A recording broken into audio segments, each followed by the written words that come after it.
Fellas, welcome to the podcast. Welcome to the Valleycast, everybody. Happy New Year. Also, I saw a film yesterday. What'd you and see? I saw a film called Poor Things. You saw it. Okay, I need to see it. Okay. I tried to see it twice now. I'm not saying anything. I'm not saying Something anything. happened every time I went to go, and I know, Elliot, I know that Thank you for calling me that. You're gonna say that I probably will enjoy this movie, or it's probably shocking I haven't seen it yet. I was thinking at least one of you maybe had poked out and seen it. I want to real bad. I have two movies in the queue from the movie theater that I'm definitely seeing. Is the other one the one that I saw? It better not be, because I saw one of three that I had to see. I saw Godzilla -1. And yes, so did I. I saw Godzilla -1. And then the other two is Boy and the Heron. I need to see Boy and the Heron, and I need to see Poor Things. Yeah. Well, okay, Ellie, he doesn't want you to say anything about it, but I do want your reaction, because it could be one of two ways, I feel. It really could be, Joe, and I tell you, it's I go back and forth. It is quite a film, and I highly recommend seeing it. But it is quite a stunning film, and it is stunning in quite a few ways. There are a few moments that are absolutely laugh out loud hysterical, acting wise, it's unbelievable. Emma Stone 100% deserves the Oscar. Visually, it is incredible. There are many moments of physical discomfort for me, but that's because I can be a prude and I can be like a young child watching a movie rather than a full-grown adult. And it is a great movie, and I think deserves to be the best. They're talking about Willem Dafoe for the Oscar.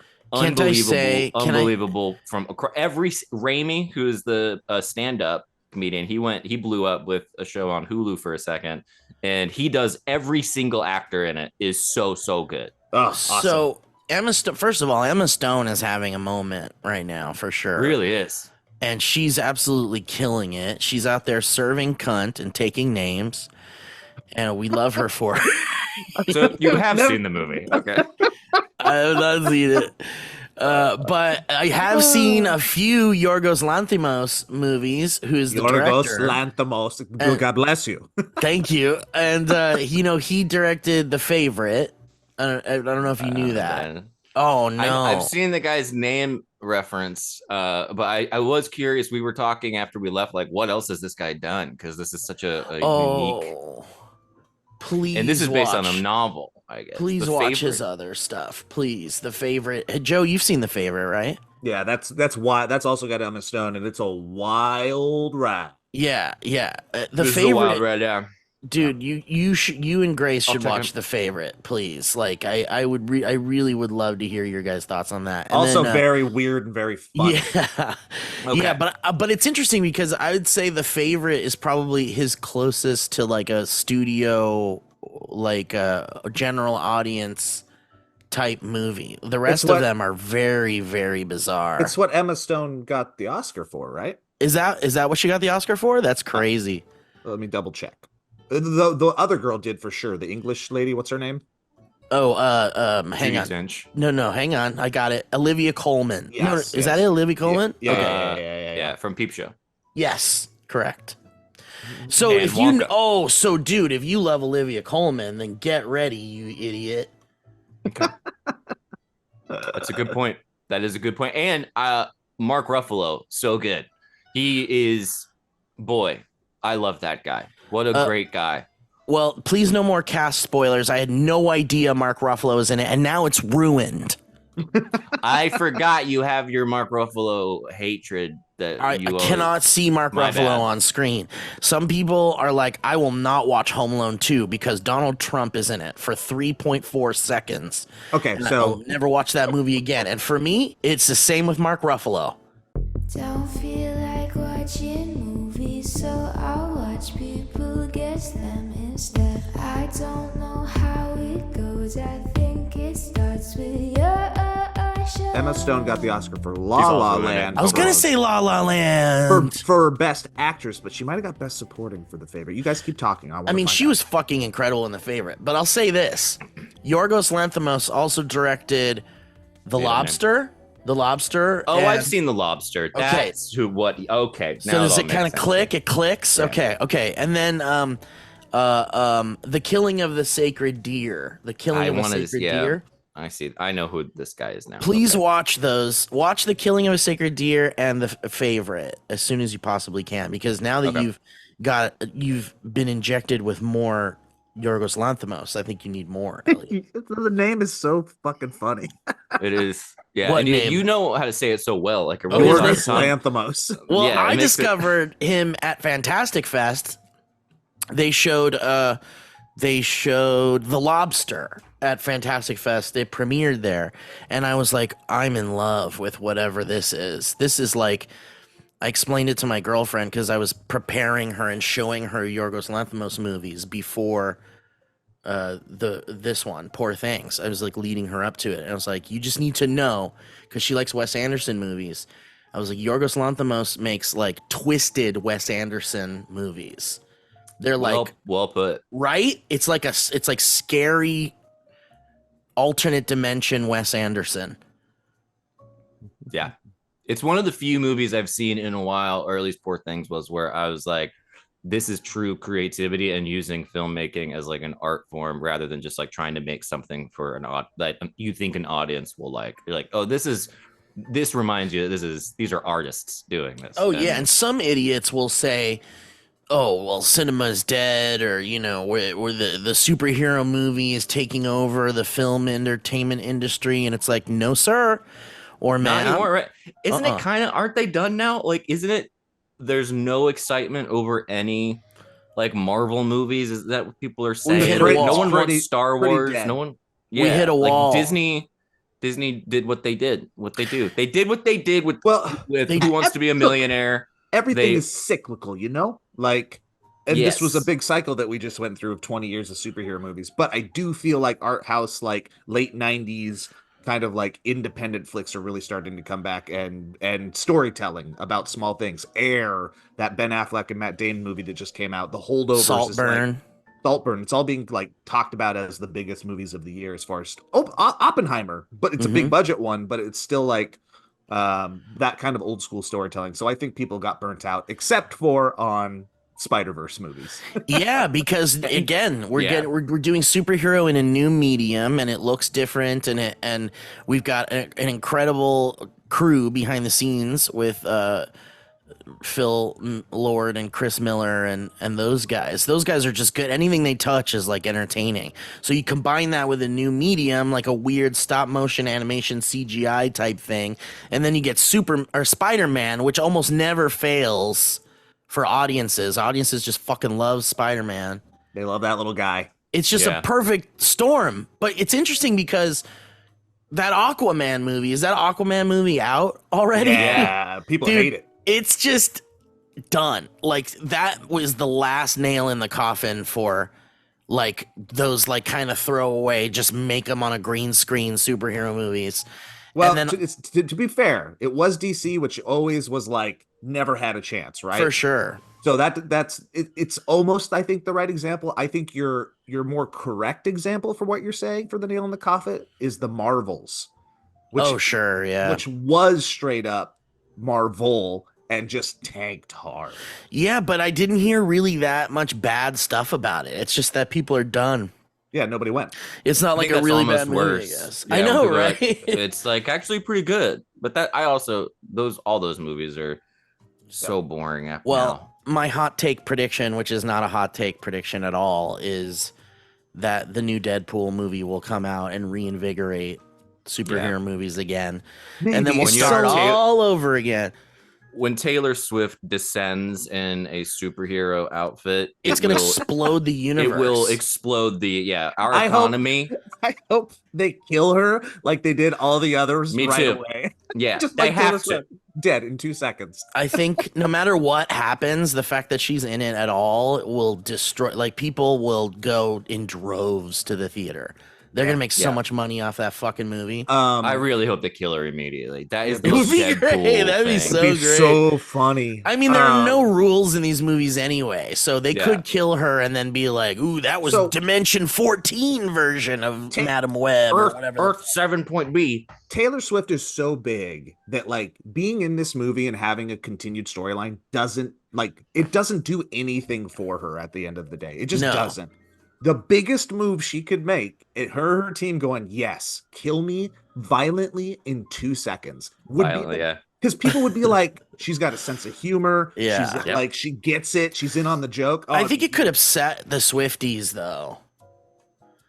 Because I think what it would do for her, which is probably a pretty good move, although once you open up the nerd floodgates, you like open yourself up to some like pretty toxic shit.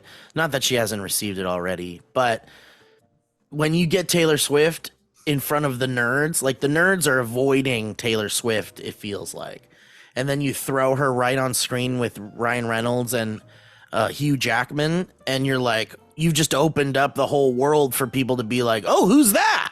There's going to be erections flinging up in those theaters unlike anything that's ever been seen before. Absolutely. Mostly from me.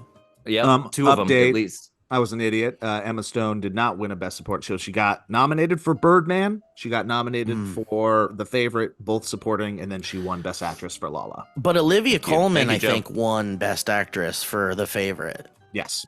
Because she just fucking killed it. And Rachel Weisz is in that, and she's fucking great, too. Oh, such a good movie. And I love Rachel Weisz. Speaking of Taylor Swift's kind of reach and also stuff he has to worry about, are you guys familiar with this young woman who's recently been released from prison after 8 years for killing her? Only because of my daughter. She's mom. Like... it's been all over my timelines. And so this young lady is apparently a big Swiftie and wanted to go see a Chiefs game. And the state of Missouri said, oh, we'd really rather you didn't come into our state, please. And they said, no, you're not allowed to come into our state. And they kept the young woman who was released from prison for killing her mom from entering the state in order to go to a Chiefs game in order to see Taylor Swift at the game. Because they don't want, like, a murderer to get publicity in their sports team? I don't know. I thought you guys would know more about the story and you'd be able to fill in the gaps about what I'm sure I said was just wrong. But definitely a young woman who's now posting on social media a lot as a result of getting out of prison for killing her abusive mother, going to see Taylor Swift, and the state of Missouri uniting and saying no thank you is very funny to me. Gypsy Rose Blanchard. Yeah, but I don't know enough about how dark the story is and whether or not it's appropriate to laugh, but I do think it sounds funny. I think she conspired. I think the boyfriend did the murder. If my daughters is that what it is? Are correct. I bet your daughter's very correct on it. Yeah, because the mom was making the girl sick or making her lie about sickness all the time and keeping her. Oh yeah, just crazy, dark, horrible stuff. Yeah, and she's in the Swiftie, so that just Swift's reach is crazy. I mean, it is. Yeah, those tendrils go way deep. And I love it that people are like, you know, Taylor Swift has reached the point where there's like, you know, all these like puff pieces about how awful she is for destroying the environment with her airplane emissions. Like every time she flies to see her boyfriend, she's like destroying the environment more than one human in an entire lifetime. Yeah. But she does it like every single time. And I was thinking like, all right, well, let's think about this. So she's super, super fucking rich and she would probably be ripped to shreds in an airport. So I get wanting to fly like in a private thing, and it's probably awesome and so much easier to just get in a private jet all the fucking time. And then I was thinking all these people that are like, how dare she destroy our environment right under our noses? And I was like you wouldn't do that if you were fucking filthy rich? Like who here wouldn't do that? Take private jets all over. I mean, it's all just you build people up to tear them down at the end of the day. Right? Because everybody that's like complaining about it are also like taking big swigs from their plastic disposable bottle so they can fucking be quenched while they're bitching, and then like everybody's not contributing, everybody's being horrible in their own little way. She's just doing it as like a rich person, but she's also probably you could recycle as individuals every day for your entire life for 100 years, and it would not amount to what one cruise ship does. In one cruise. Yeah. We can't stop people from being, from making money off of things that they've been making money off of for hundreds of years now at this point. Well, she's probably, I don't know, good Lord, too much Taylor Swift already. However, I guarantee she's probably doing more good with her charitable efforts and whatever else she's doing on the other side of her actions, Speaking of emissions, y'all, Blimp, can you see it from where you are? Blimp, what kind of blimp? You guys know there's like 15 blimps in the world, and they cause half the pollution that is out right now. Did you know that? Thank you guys for listening to the Valley Cast. Goodbye. You should go out with a megaphone into the street and go, "Oh my God, a blimp! Everyone look, a blimp!" And did you know that every year that they destroy? Did you guys know? That's so funny. Get everyone excited about it. Is it the Goodyear? Is it the Goodyear blimp? It's a bad year. It's actually a bad year because over 15,000 families are affected. Before we move on from superhero stuff, I wanted to tease a little something and then put you on the spot for a second, Joe. Uh-oh. But for nothing bad, and really it's like, up to you at the end of the day, but I just wanted to tease that there has been movement. This is breaking news. There has been movement on the Dream Warriors' next project. Oh. I don't know if you guys know, but the Dream Warriors is a collective of friends and comedians and editors who, during the pandemic, took the beloved film Bill and Ted's Excellent Adventure, chopped it up into scenes, gave them to these comedians and editors, and we re-edited the movie into like a big YouTube poop mess of nonsense. Mm-hmm. And it's really fun, and we screened it in a movie theater, and a bunch of people came, and then we had a bunch of people saying that they wanted to do a scene in the next one, because we teased that we were doing another one. So for people that are listening to this, you're getting a super exclusive. Elliot, I don't even know if you know this, what the movie is, the next movie that we've decided to do, and we've been working on for 2 years. Oh, God. It's Batman Forever. And I want to say that a very rough cut of all the scenes assembled was screened in a secret location in Los Angeles. It got you're talking about for Bill and Ted. It was just no for Batman. For this. It got done? No. It was a very rough assemblage. Okay. That it was a very small, it was literally just to see how long this thing is, what scenes are left, who hasn't finished. I'm pretty sure I didn't do one yet. I think I have to do a scene still. So we watched that whole fucking thing last night, and there are more not finished scenes than there are finished scenes. And that movie is fucking awful. That is an awful movie. Batman Forever is a bad movie. Elliot, would you care to respond? Yeah. Jim Carrey says one of the reasons it's bad is because he was too big of a star. And at that time, and his the focus was on him, and it diminished Tommy Lee Jones's performance. And Tommy Lee Jones wanted to take a darker tone.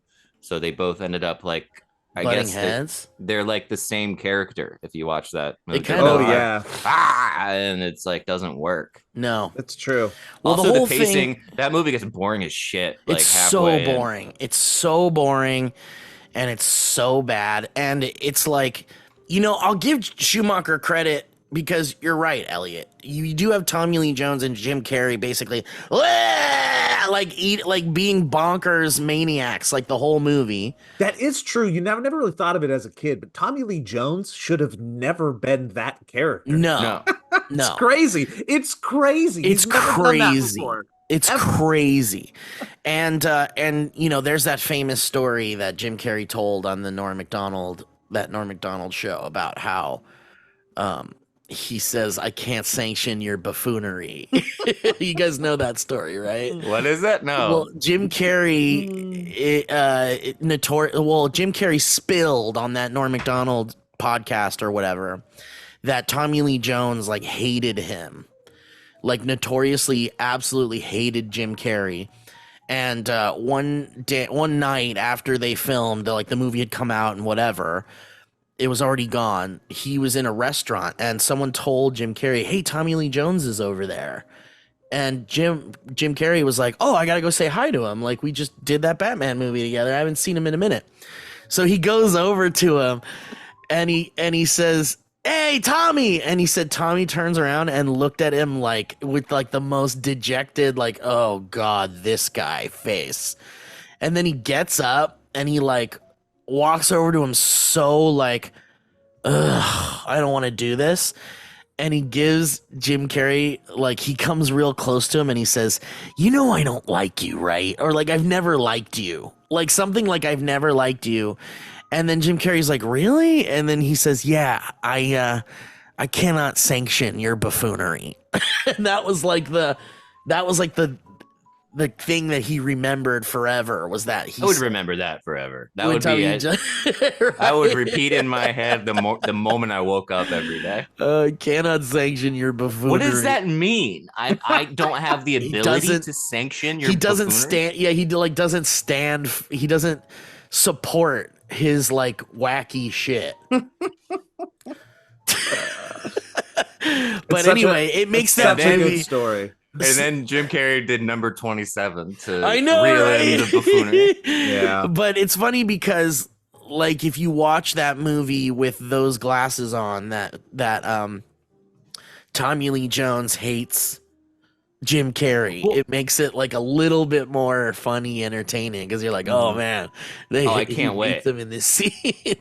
But anyway, oh sorry, go ahead. No, go, you go. There's another on-screen hate that I heard about recently. What is it? About, which is super bad. Jonah Hill. Oh yeah, legit hated McLovin. Yeah, and like they did not. And I think that makes it so much funnier when you watch. Like, God, they're so mean. He really is so vicious. And hated him from the start. Like he saw the audition tape and he was like, no, not that guy. Yeah, like he almost like refused to do the movie if they cast him. They were like, why are you casting this guy? Like why? Like, and he wasn't. He was like a nobody. He hadn't been in anything. Yeah, which was like kind of a big deal, you know. That's what they said when I was on Project X. They said, get that guy, make sure he's off screen.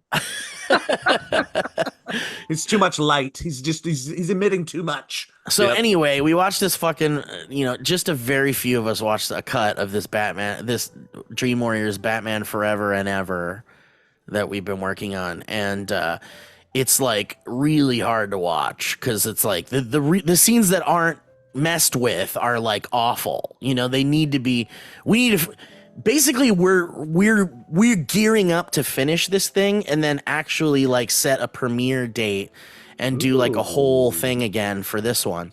So while we were watching it, up in the top corner it would say the names of the person whose scene it belonged to and whether it was done or not. And there's quite a few, so don't feel bad, Joe. Oh, I don't. You shouldn't. But I know Andy Mogren did like 17. Dude, Andy did some insane shit this time around. He always steals the show, which I love so much.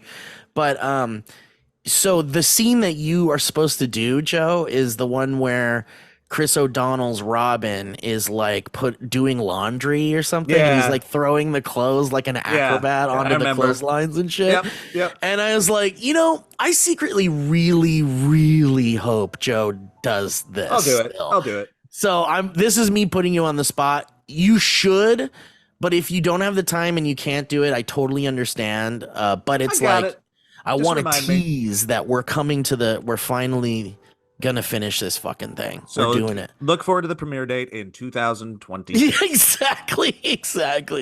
We're trying to do this. Well, go ahead. Have you did you cast the role of Drew Barrymore? Oh yeah, that's right. She's the weird sex pot in it. So Drew Barrymore. I would. Do you want to do you want Sugar. something? Yeah, because Drew Barrymore and Debbie Mazar play like the angel and devil to Tommy Lee Jones's two sides, two faces. And I think she's criminally underutilized in that movie because she's just kind of. Can I play the coin? I don't know what y'all's budget is. Well, I think it's like, basically it's just like we're giving you a scene.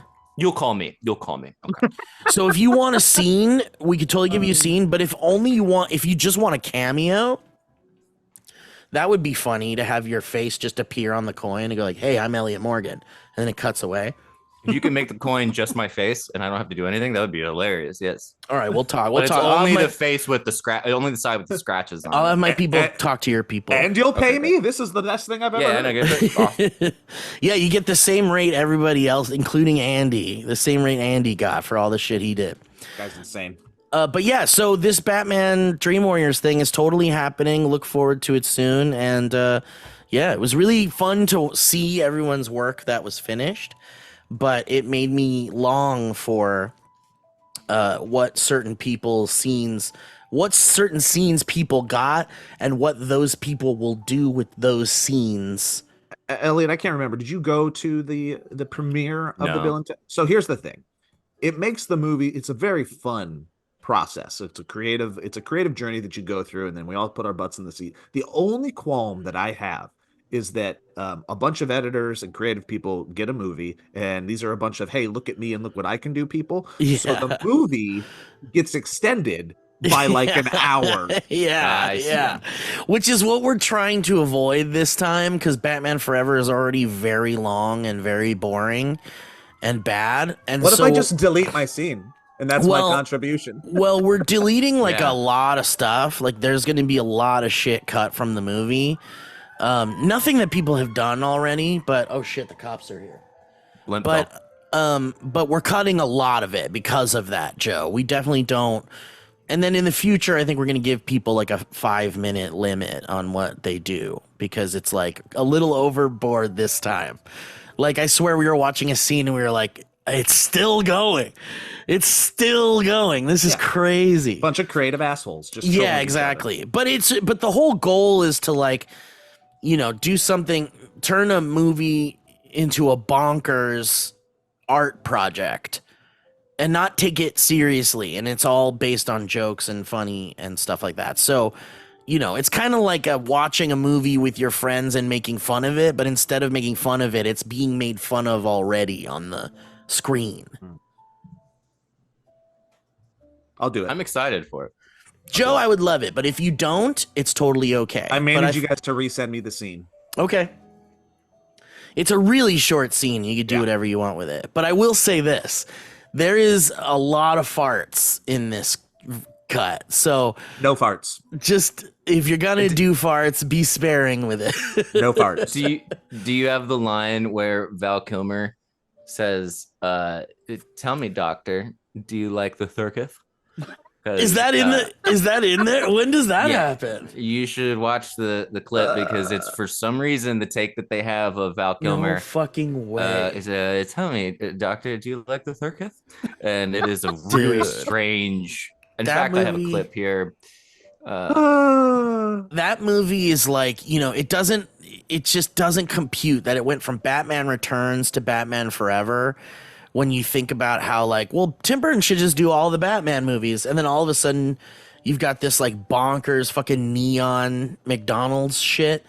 And I think to me, there was a moment when Joel Schumacher said that the whole thing was kind of like an homage to the Adam West Batman, which to me makes the movie a bit more watchable, I guess.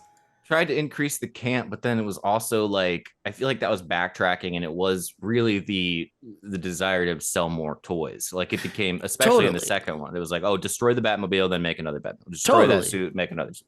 But I, as a kid, had all the suits, so I didn't mind. I thought it was awesome. You can bring up the clip if you want. It is fun to listen to, but just reading the title is enough. Yeah. Wait, okay, so here, I'll pull up the clip. I'll pull it up and share it with you guys. It's just Batman in Forever. It's in the chat. I didn't see that. Text thread. Oh, text chat. It'd be better in the chat. It'd be easier to get it to my computer. Oh, here, I'll just find it. Tell me, doctor, do you like the circus? Damn. This is a missed opportunity if someone didn't do something with this in the cut. I mean, if it were me, I would change the pronunciation of circus to thurketh throughout the entire film. Because like anytime someone says circus, you just go thurketh. Okay, so Batman Forever. Here we go. Okay. What is it you really came here for? Yikes. Time's up. That's usually my line. Listen, I'd love to stay here chatting. Would you? I'm not so sure. I've really got to get you out of those clothes. Excuse me? And into a black dress. Tell me, Doctor, do you like the circus? And look at this smile on his face. You like the circus? Damn. It makes me feel like every line leading up to that was a joke. Like the whole thing, that whole scene is really bad. Everything in that movie is bad. There's almost zero redeeming. I don't think there's anything. In fact, watching it, that music is really loud. It is very loud. You're right. Watching it last night, I came to the realization that I think the coolest thing about that movie is the like little riddle props that like the Riddler like leaves, the ones that like open up and they're like 3D and they're all like cool, elaborate like props. They're like really cool birthday cards these days. Yeah. That's like maybe the coolest thing in the whole movie. It's just those little props. Like everything else is just such a disappointment and real bad. Even the fighting scenes are like, holy shit. This is like before they cared to do good fighting scenes in movies. Real bad. I like the Batmobile. But also, oh man, that Batmobile, dude. Of all the Batmobiles, that one's high up for you, Elliot? When I was a kid, I liked it, and I definitely still like it more than the Tumbler. I never liked the Tumbler. The Tumbler is too much of like a military vehicle. I also never liked the Tumbler. No, they really tried to sell that. Everything else was like, it's realistic, but it's still very comic booky. And then they're like, this is going to look nothing like a Batmobile. The Tumbler is just like straight up something some guy would own, like a car. It's the fucking Cybertruck. Yeah, exactly. The motorcycle's cool, though. The motorcycle's cool. And I will say the Batman and Robin Batmobile, where it's a convertible, is the stupidest Batmobile of all time. Because why would you have a convertible? To me, the Batman Returns and the Batman the Animated Series Batmobiles are like those are best. And I do like the Snyder one as well. The Snyder Batmobile. The Snyder Batmobile. I forgot what that one looks like. Pretty standard Batmobile. But did you like Robert Pattinson's like drag racer? Like I liked it in the movie. I thought it was well done. Yeah, I hope they make it cooler. I think Joe, you didn't like it, right? You weren't a fan of the Batmobile and Batman. The Batman itself was really kind of boring to me. Man, I actually really liked it. I need to watch it again. Every time I watch it, I find something else I like about it, and it kind of to me even rivals the Batman Begins as like that well of a made Batman movie. And I need to watch it again. I'll give it another go. And I will say I liked it more on a second viewing, and I was pretty hyped. Every time I watch it, I like it more. So yeah, I'm with you on that. My favorite thing about the Batman, though, as far as the Batmobile is concerned, is like I love that you get little teases of it, like the whole movie. Like anytime you see him in the Batcave, like there's moments where he's kind of like working on something. You don't really see what it is, and then like finally in the third act or something. Or the end of the second act, you get the reveal of the engine, like the lights come on and then the engine roars and you're like, oh shit, I forgot it. They make you forget about the Batmobile. They make you forget that there is a Batmobile. And then they blow your mind and just throw it at you. And you're like, oh shit, Batmobile. And then you get a fucking incredibly well done chase sequence. I thought that chase sequence was fucking awesome. I love that. It's the best part of the movie. Yeah, I agree.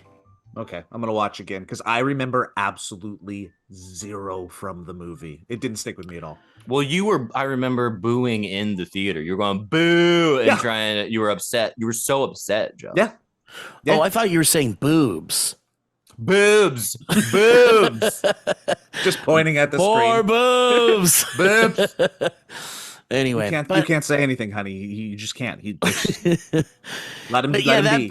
That Batman movie, though, I will say the one thing, the mark I give against the Batman is that it is a little too long, I think. That, like, whole auditorium flood thing with all the, like, Riddler henchmen. I think that's, like, the worst part of the movie. I don't know. I know they need a big Batman saves all the third. We got to figure out a new way to do the third act in Batman movies. Because it's always big set piece, and you're like, okay. But I love that. I mean, it is very important to the story, and then it because the movie starts with him being like, I'm here to scare the shit out of like bad guys, and that's what I do. And then at the end of the movie, he's like, oh, but I guess I can help people and not be scary to like the citizens. The citizens they shouldn't be afraid of me. Only the bad guys should be afraid of me. So he with him helping the citizens and stuff at the end, I thought that was a really cool character turn. You really feel like you're watching young Batman, grizzled and like emo, become like the man Batman, the Batman. Robert Pattinson's a freaking star. He's a star. Yeah. He is. He's good, man. He's really good. You throw in that little subtle Nirvana thing a couple times in it. Oh yeah, I'm a pretty easy sell with Batman anyway, and that takes me. I go, oh yeah, that's pretty cool. And it's all moody and rad. It's really cool, man. I like that movie. It is super emo Batman. Is what I remember. I was like, this is just emo, dark, slow emo Batman. But it makes sense. It makes sense. Like. But emo Batman is like one we haven't really seen like in the movie version. Yeah, but the whole movie felt emo. Like it's just a little it felt less action movie. Give it another C. Quick tangent to other awesome action movie. Holy shit, Elliot! Just for a fun time, go watch Godzilla -1. Please. Oh my god! Please go see it. We watched 2 or 3 episodes of Monarch and are bored out of our ever-loving minds because I heard bad things about it. I'm screaming at the TV with Grace going like, if they don't show me a monster in 5 minutes, we're never watching this thing again. And then they showed like a clip of something from 2014 in San Francisco, and I was like, this isn't what this franchise is about. It sucks. No. Dude, and go watch it. It's great. Like, they made this movie for only $15 million. Really? Have that in the back of your mind. And then it is legitimately like you're terrifying. I was sitting there watching seriously terrified. Yeah. This is a big Godzilla monster movie, and the way they mess with scale and just like anxiety and tension, it blows your fucking mind. You don't even have to be a Godzilla. Awesome. I'm not a big Godzilla fan. Like, I know Godzilla. I'm not like into the lore. I didn't watch the old movies, and I just sat there, went by myself at 11:55 p.m. and just sat in the theater with my eyes wide, going like, "Holy shit!" PM. Yeah, dude, kept me awake. I'm glad because that's risky to see that kind of late. I think. No way, man! It was so much fun. I highly recommend it. That movie grabs you and doesn't let go. Basically, like you're on the edge of your seat the whole time. Yep. And it's actually just genuinely a good movie. Like, take all the Godzilla stuff out, and you're like, this is a good love story. Like, about the people, little human interest piece, mixed with just some incredible destruction. No real backstory. Whatever backstory is really cleverly like, hey, the Americans dropped a bomb. Moving on. Yeah, like, it's crazy. Yeah. Very good. Highly, highly, highly recommend. And then I think I talked about it last time, and Steve, you weren't there, but also highly recommend Eli Roth's Thanksgiving. I had a fun time. Man, everybody I know is enjoying that movie, and I really didn't like it. Oh, it's just a stupid slasher. It's fun. I think what I've decided is that like what I require from a slasher movie for me to like really love it is a supernatural element. Definitely doesn't have that. When a slasher is just some dude it's like way less compelling to me. Like the Scream movies, like I love Scream 1. Scream 1 is like a fucking timeless, very well made slasher. But the rest of them are like, you're kind of doing the same thing over and over again, aren't you? I hard agree with you. Yeah. So when I see it, so like there is a rare slasher like the first Scream that isn't supernatural, but is just well done. I don't know. For me, with Thanksgiving, that one guy with like the tiniest forehead you've ever seen in your life ruined the whole movie for me. You know who I'm talking about? Wait, what? That like football player, annoying asshole bully guy that's with them. I have to go back and look at the size of this guy's forehead. Don't you remember that bully football player guy that was like an asshole? Yeah. That guy ruined the movie for me. That's Joe watched the entire movie and totally forgot to just keep track of the sizes of people's foreheads, which you need to do if you're going to talk to movies with Steve. You just got to look at the foreheads just for me. But I was also disappointed that it didn't do like nearly enough of what the Grindhouse trailer did. Right. For Thanksgiving. I mean, you went in with some pretty high expectations. I went in with none. And I was like, let's just see what this goes with. And it was fun. I thought it was fun. But Godzilla, Elliot, go. Godzilla is so good. Super good. Yeah, and Joe, movie theater kick. So yeah, and there's plans for you, Joe, for you to see, or Elliot to see The Boy and the Heron, or no? Yes, and Iron Claw, which I hear is great. That might not be up your alley, Steve, but I'm really excited. No, but it's A24, and you know, if they're gonna get me to watch a sports thing, it's A24.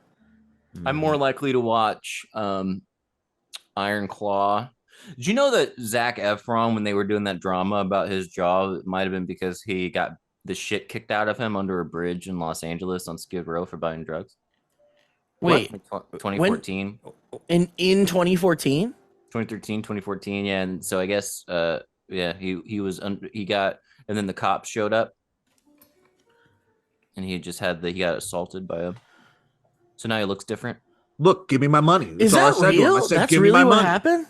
That's what I heard. It was one of those things where it's like a celeb, like an actual gossipy, like people who actually care about what actually happens with celebrities on pop culture. And you find out some real dark stuff like about celebrities that isn't official and isn't what their team says. And that was, I guess, one of them back in the days. He really got the crap kicked out of him. Wow, I was unaware of that. Happy New Year. Give me my money. Let's take a look at this guy's forehead really quick together. And you tell me you're not looking at someone's forehead who's a little bit smaller than everyone else's here. I know immediately with who you know who I'm talking about. Wow. You know, that's incredible. Like they took some of his forehead and gave it to other people in frame. That's great. That's a 2-head. God dang it. Anyway, guys, anything else? Anything else? Any TV shows? What are we watching? You guys got to watch Scavengers Reign. I know I've mentioned this a bunch. It's amazing. It's so good. You've watched it, Joe? It's outstanding. Isn't it incredible? Never seen anything like it. Nobody's done anything close. Nobody will do anything like it for quite a while. It is a masterpiece. A masterpiece. A modern sci-fi masterpiece.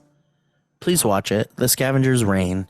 Have you ever watched those like National Geographic specials or like Discovery? But like every once in a while they'll do those things that are like, this is what life might be like on another planet, and then it's like CGI like animals and like plant life and stuff like that. And weird mating rituals and stuff. I love those specials. They're great. They got a special place in my heart. That's what this show is that this creative duo were just like, let's set it on another planet and let's have a story kind of attached to it about these people marooned on it, but let's just only concentrate on the flora and the fauna and how crazy and insane it is. And it's fucking amazing. It's like, because you know what, we talk about this sometimes. I've said this a lot about like alien stuff in entertainment. We get all these bipedal creatures that are just like, you know, 2 eyes, a mouth, 2 arms, 2 legs. And it's such an uninspired alien design because we don't know. It could blow our minds what a real alien could look like. It could look like this Lovecraftian tentacled, like where are its eyes? What even is it? Like not even tentacles. Tentacles is like, we always like take something based from Earth to equate it to an alien thing. And I love it when some creative goes way beyond that and goes like, well, let's just make a creature that's just we can't comprehend its like form. They had to turn off their disbelief mechanism in their head and just go crazy. I don't think I'm spoiling anything, so I'm just going to talk about this one Elliot, which is amazing. There's this one like life. Let's call it plant life meets non-plant life. And what it does is that you walk by it and it'll like prick you with a thorn. And what it's doing when it pricks you with a thorn is that it takes your DNA and it sucks it up into its like plant-like body thing. And then it makes a replica of you. And so it could be you as a human. It could be a cow. It could be anything. It replicates it and like grows it very fast within its like little like bubble sack. And then it births it very quick. And then this thing catches up with the herd or whatever it like was replicated from. It kills the thing it replicates and it buries it. Yeah, it like assimilates among. Yeah, like yeah. And then it comes into the herd. And then what it does is that it just lays down and then it explodes and like infects the herd, kills the entire herd. And then in infecting the herd with its spores and it immediately kills them all, the plant grows out of the carcasses. This is how it replicates. It starts all over again. Yeah. The spreading of the seed. It's so cool. It's all based in these like otherworldly organics and stuff. Yeah. It sounds like it has a high level of goo. Would you say that? Is there a lot of goo? There's some goo, but it's also animated. Mm-hmm. Oh, it's animated. Oh, it's animated. So it's animated goo, which makes it a little less gross, but it's just fascinating. You can't rip your eyes away from it because you're like, I don't want to miss some new thing. And then like the characters are great. They're so grounded. They're like real people. And one of the characters like pulls out this thing and knows exactly what to do with it already because he's lived there for a while, and he's like ripping apart all this stuff, and then he pulls out this tiny thing and then it like blows up into a balloon, and then he like sticks his hand in it and he starts to like float up into the sky. And just as he's doing that, he looks over at his partner and goes, I hate this fucking planet. Like it's just all like dangerous, horrible nightmare stuff. There really was that one. Do you guys remember that movie with Adam Driver where he went like it's like it takes place 65,000? Yeah, with the dinosaurs. There was like that whole thing where like they take off from the planet, and then the big reveal is that like that's Earth back when dinosaurs ruled the Earth. And these were Adam Driver is playing like essentially an alien from a way distant planet that found Earth as it was populated by dinosaurs. And so they escape, and then they basically like are like, well, let's never fucking go back there again. That's like a monster planet. And like, then we evolve. Yeah. And it's like maybe that's why we don't really have all these communication from other aliens, because they saw it when it was like dinosaur world. And they're like, this is fucking treacherous, and this is a nightmare. Should we check again in 65 million? No. Market is yeah. You know what? Let's just nuke them, blow them up. Yeah, send a thing. You guys know about Hitchhiker's Guide to the Galaxy, obviously, right? Like, I love that, like, when Arthur Dent, the Earth guy, finds out that there's, like, aliens and all this stuff. And then there's this Hitchhiker's Guide to the Galaxy, which this guy is writing about every planet in the known in the farthest reaches of the galaxy. And he's like, what does it say about Earth? And he like looks at it and it just says Earth, mostly harmless. That's all it says. It doesn't say like there's beautiful this, there's like all this. Yeah. It just literally, there's all these paragraphs for every other planet. But for Earth, it's just mostly harmless, period. Fine. Done. C+. The end. What channel is this program on that you're talking about? What network? HBO Max. Yeah, that's HBO Max. I see. Cool. Yeah, I'm familiar. All right, great. Highly recommend. Well, Happy New Year, guys. Happy New Year, guys. Anybody doing anything special tonight? Just hanging with some family friends down the road, and the kids probably trying to stay up till 5 a.m. Does that happen? Yeah, they love it. Family friends. Yeah, there's like some families down the road that have been around since the schoolings of the kids, and we go hang with them. Cool. That's cute. I like that. It's one of the few families where it's like, oh, the moms like the moms, the dads like the dads and the moms like each other. The kids are kind of the same age. What's going on? What's going on? Don't start any drama. Transcendent function. It's a rare thing. It's like the American dream. It's part of the American dream. It's so rare. It is so rare. Totally. Nobody talks about it, but like it's like a royal flush in poker. It's like how do you get that? For the parents to actually like the parents of the kids that like it's wow. Don't fuck it up. Don't fuck it up. Okay, well, yeah, I think I was gonna I might go to a party tonight. Dude, gross. What are you, 12? What are you doing? Grow up, dude. It's funny because there's 2 parties and one of them is like my curiosity is super piqued, but maybe a younger me would have gone. But it was a friend of mine who notoriously goes to stuff like this and just does big weird adventures out in the real world. Sent me a link to this, like you could come if you want, and the invitation. God, I don't know how to describe this without it being really filthy.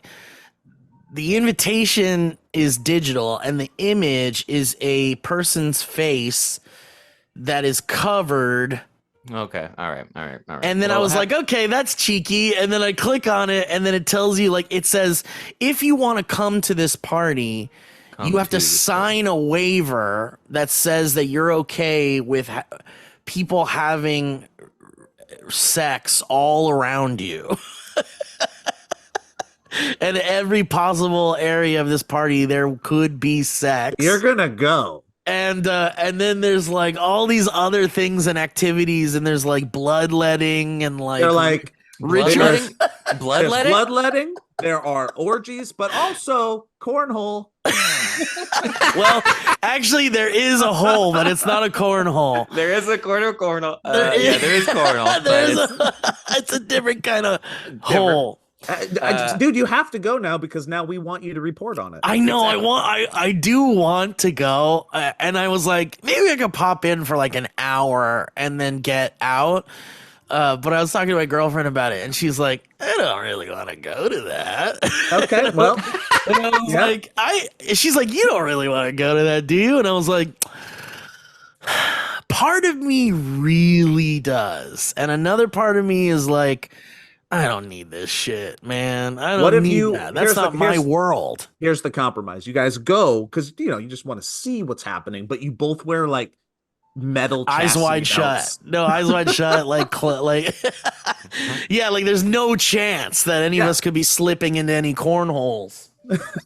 Just forward me the invite just so I can just to look at it. You're just gonna look at it. You're not gonna go. You're just gonna look at it. Actually, no, do that. I do want to see it. I'll send it to you guys. All right. Well, thank you guys for listening. Thank you guys for taking care of the show last week. That was clutch of you boys. Clutch, good word. Missing Kevin. Oh, it was Kevin's birthday on Friday. I don't think I knew that. I better say happy birthday to the boy. Yeah. Happy birthday to Kevin on behalf of all of us. Happy birthday. So what do you got there, Joe? A balloon? I'll never tell. All right. Well, happy birthday to Kevin. Thank you guys for listening. Love you, boys. We'll catch you on the next show, guys. See you, everybody.